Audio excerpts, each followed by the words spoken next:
Bonjour Éric Piolle, merci d'être en direct avec nous ce matin. Vous vous sentez moins seul? Ah oui, oui, effectivement, là, il y a toute une génération de leaders, certains qui sont des militants depuis très longtemps, d'autres qui se sont engagés très récemment et qui, partout, ont construit des projets et qui ont été choisis par les Françaises et les Français. Donc Alors, la ça vague réchauffe verte le est cœur. indiscutable, Éric Piolle, vague écolo. Est-ce que les écologistes sont devenus, à vos yeux, depuis hier soir, une force crédible, une force d'alternance? Oui, effectivement, en 2014, nous étions les premiers à Grenoble. Peut-être nous avons ouvert la voie, nous étions des pionniers. Et puis là, ça a inspiré un peu partout. Et je trouve que c'est une énergie extraordinaire de mise en acte, hein, au lieu d'être des contre-pouvoirs, comme nous l'avons été pendant très longtemps. Et là, on est en capacité de proposer un projet de société qui suscite l'adhésion. On le voit à Grenoble après 6 ans et qui suscite l'adhésion. Dans les grandes villes, on en a parlé beaucoup, mais aussi dans des villes moyennes et des villages. On le voit notamment ici, tout autour de Grenoble. Bruno Retailleau, qui était sénateur Les Républicains, qui était à l'instant notre invité, disait pousser écolo, évidemment, indiscutablement, mais les écologistes vont devoir désormais faire leurs preuves sur des questions comme les questions régaliennes. Et il critiquait votre bilan en matière de sécurité. Est-ce que sur ces sujets-là, il va falloir que les écolos démontrent qu'ils peuvent mieux faire?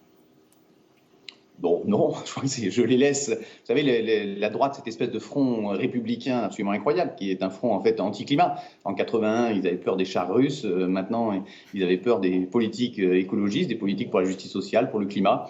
Nous nous sommes saisis de tout ce qui touche la vie du quotidien, de la vie de nos concitoyens, et donc également des questions de sécurité, sans coup de menton. C'est vrai qu'on ne fait pas comme Valls, on ne fait pas comme Sarkozy, mais par contre, on travaille au quotidien pour la sécurité de nos habitantes et nos habitants. Alors la question aujourd'hui, c'est quelle leçon faut-il tirer de cette vague écologiste, notamment au sommet de l'État? Et Emmanuel Macron va s'exprimer dans la journée. Il va donner sa lecture de la Convention climat, 140, 159, 150 propositions de citoyens. Qu'est-ce que vous attendez désormais de l'exécutif en matière d'écologie, alors même qu'on annonce d'ores et déjà un tournant écologiste de la part de l'exécutif?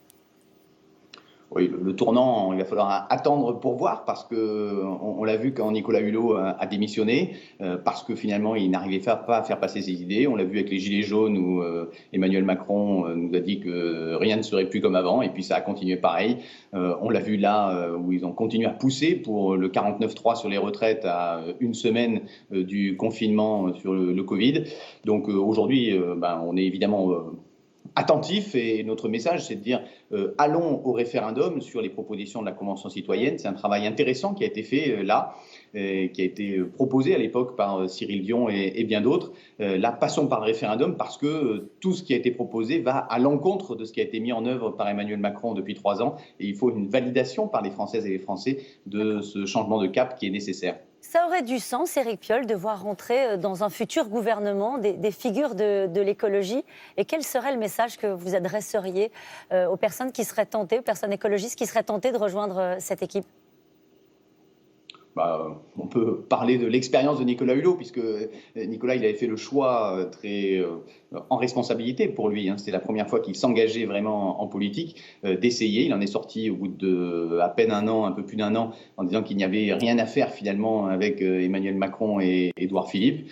Et une entrée au gouvernement, ça n'a de sens qu'après des législatives. Donc évidemment que la question n'est pas celle-là aujourd'hui. La question c'est aujourd'hui une France des territoires qui pousse. J'ai écrit un livre à l'automne dernier qui s'appelle Grandir ensemble. Ouais. Le sous-titre c'était Les villes réveillent l'espoir. Et on voit là effectivement que les territoires réveillent l'espoir. Nous espérons travailler, nous, avec le gouvernement pour obtenir plus de décentralisation, de moyens pour engager la transition écologique partout sur les territoires. Alors, je vais citer deux de vos partenaires. Olivier Faure dit « c'est la victoire d'un bloc social et écologique ». Boris Vallaud dit « c'est un nouveau visage de la gauche ». Comment est-ce qu'il faut lire politiquement ce qui s'est passé? Est-ce que c'est, à votre avis, l'avenir de l'écologie, c'est aujourd'hui l'union de la gauche? C'est clairement la leçon qu'il faut tirer politiquement de ce qui s'est passé hier soir? Oui, ça dépasse cet axe gauche-droite qui est très réducteur, parce qu'il y a eu pendant tout un temps une gauche productiviste, et celle-là, finalement, est en incapacité de se saisir de la question climatique. Mais clairement, c'est un arc humaniste qui va du Parti socialiste à la France insoumise, qui va vers tous ces citoyens qui n'ont pas, qui se reconnaissent pas forcément dans les partis, mais qui se reconnaissent dans un projet de société. Et donc, cet arc humaniste qu'on a construit à Grenoble en 2014, Ouais. qu'on a fait de façon extrêmement large ici en 2020 également, ben c'est effectivement ce message qu'au lieu d'être explosé comme on l'était en 2017 à la présidentielle, et au lieu d'être explosé comme on l'était aux européennes en 2019, quand nous sommes tous ensemble, eh ben ce projet de société, il suscite de l'adhésion. Éric Piolle, c'est important, mais ça veut dire que ce n'est pas un positionnement ni droite ni gauche, comme l'a défendu Yannick Jadot, notamment au moment des européennes, qui l'a emporté hier. Clairement pas, effectivement, ce qui a été porté, d'abord, je ne sais pas si Yannick porte ce ni droite ni gauche. Il l'a dit clairement, vous le savez. Oui, parfois, il s'est réorienté aussi ces dernières semaines en affirmant un peu plus cet ancrage pour les solidarités, parce qu'on ne peut rien faire. On ne peut pas dissocier la question du climat de la question des inégalités sociales. C'est la même mécanique qui finalement met la pression sur les plus précaires et qui est en train de détruire la planète. Donc on ne peut pas traiter l'un sans l'autre, la question environnementale, la question sociale et la question démocratique. C'est cela l'écologie politique, garantir des sécurités du quotidien, chérir les biens communs, nourrir le désir de sens. C'est à cela que nous travaillons depuis 6 ans, et ce qui prend une ampleur majeure dans le pays depuis hier. Éric Piolle, vous l'avez dit tout à l'heure, vous y étiez un pionnier depuis ces dernières années, premier maire écologiste élu à la tête d'une grande ville, Grenoble. Est-ce que vous serez candidat à la primaire écologiste pour la présidentielle? Est-ce que vous y pensez au lendemain d'un score comme celui-ci pour les écologistes? C'est pas du tout notre sujet aujourd'hui. Nous travaillons depuis déjà, moi je me suis engagé, y compris à l'échelle nationale depuis 2017, pour rassembler cet arc humaniste à l'échelle du pays, comme nous l'avons fait Pour la à l'échelle présidentielle. de la ville et maintenant. Et puis ce sujet de fond, ce sujet de gouvernance, l'articulation avec les syndicats, avec les ONG, c'est à cela que nous nous mobilisons, et on n'est pas du tout en train de choisir un candidat ou une candidate d'ailleurs.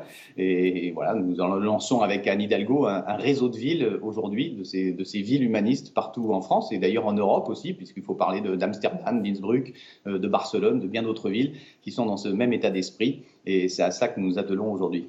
Mais est-ce que ça veut dire que c'est interdit de penser à la présidentielle pour les écologistes après une victoire comme celle-ci? Ah non, ça veut dire qu'aujourd'hui, cet espace politique qui va du Parti socialiste à la France insoumise, il est en capacité de proposer une ou un candidat en 2022 et des candidats partout aux législatives qui soient en mesure de transformer le pays. Mais est-ce que les écologistes sont devenus la force dominante, le moteur de la gauche? On ne se place pas, en tout cas moi je ne me place pas du tout dans ce rapport de domination. Le but n'est pas d'être hégémonique comme l'a pu être le PS à gauche pendant très longtemps. On est au contraire dans un espace de coopération. Dans ma liste, là, sur les 46 élus, il y a 8 Europe Écologie encartés, il y a beaucoup de citoyens, il y a beaucoup de mouvements politiques, 13 mouvements politiques. Et c'est cet état d'esprit de coopération, plutôt que d'essayer de reconstruire ou un parti unique ou un parti hégémonique. C'est vraiment pas du tout. On est dans une espace de coopération. C'est ça qui a du sens pour toutes et tous, et pour ceux qui s'engagent aussi. Très bien. On a compris, tous ceux qui pensent qu'Éric Piolle a une ambition pour lui-même se trompent, Éric Piolle. Bon, on en reparlera peut-être dans les mois qui viennent. Merci en tout cas d'avoir été notre invité ce matin.